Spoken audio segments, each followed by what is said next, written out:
Hello student, আশা করি তোমরা সকলে ভালো আছো। অনশট উইথ বারুই ব্রাদার চ্যানেলের পক্ষ থেকে সকলকে স্বাগত। আজ দশম শ্রেণীর সুবোধ ঘোষের রচিত বহুরূপী গল্পে 5 নম্বরের জন্য গুরুত্বপূর্ণ কিছু প্রশ্ন দেখব, যেগুলি আগামী 2026 শিক্ষাবর্ষে মাধ্যমিক পরীক্ষার জন্য গুরুত্বপূর্ণ। চলো দেখা যাক। প্রথম প্রশ্ন, হরিদার জীবনে সত্যি একটা নাটকীয় বৈচিত্র্য আছে। হরিদাকে তার কর্মকাণ্ডের মধ্যে যে নাটকীয় বৈচিত্র্য ধরা পড়েছে তা গল্প অনুসারে লেখো। দেখবে প্রত্যেকটি প্রশ্নের পাশে প্রশ্নের মান দেওয়া আছে। এটি হচ্ছে 1+4, এই দেখো দেখা আছে, এখানে দেওয়া আছে। তো 2 নম্বর প্রশ্ন, অদিষ্ট কখনো হরিদার এই ভুল ক্ষমা করবে না। হরিদা কি ভুল করেছিলেন? অদিষ্ট ক্ষমা না করার পরিণাম কি? এটি 3+2। এখানে দেখবে হরিদার বানানটি ভুল আছে, এখানে দয় বয় হবে না, দ হবে। এখানে টাইপিং মিস্টেক হয়ে গেছে। তো তৃতীয় প্রশ্ন, তাতে যে আমার ঢং নষ্ট হয়ে যায়, বক্তা কোন প্রসঙ্গে একথা বলেছিলেন? উক্তির আলোকে বক্তার চরিত্র বিশ্লেষণ করো। এটি গুরুত্বপূর্ণ প্রশ্ন, এটার পাশে তোমরা স্টার মারতে পারো, এটি ইম্পর্টেন্ট।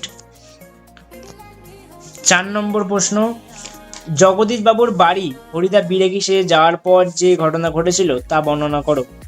এটিও ইম্পর্টেন্ট প্রশ্ন, এটির পাশে তোমরা স্টার দিতে পারো।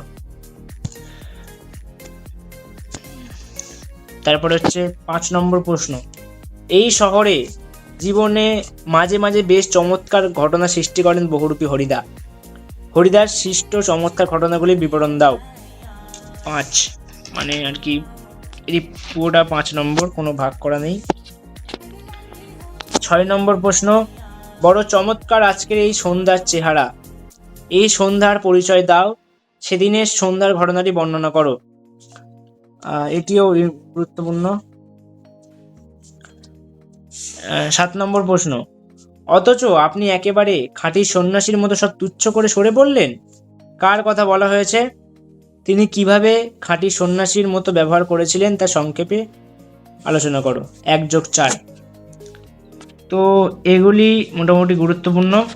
এছাড়াও টেক্সটের বিভিন্ন লাইন থেকে প্রশ্ন দিতে পারে, তোমরা টেক্সট থেকে ভালোভাবে পড়লে আশা করি কোনো প্রশ্নের উত্তর দিতে অসুবিধা হবে না।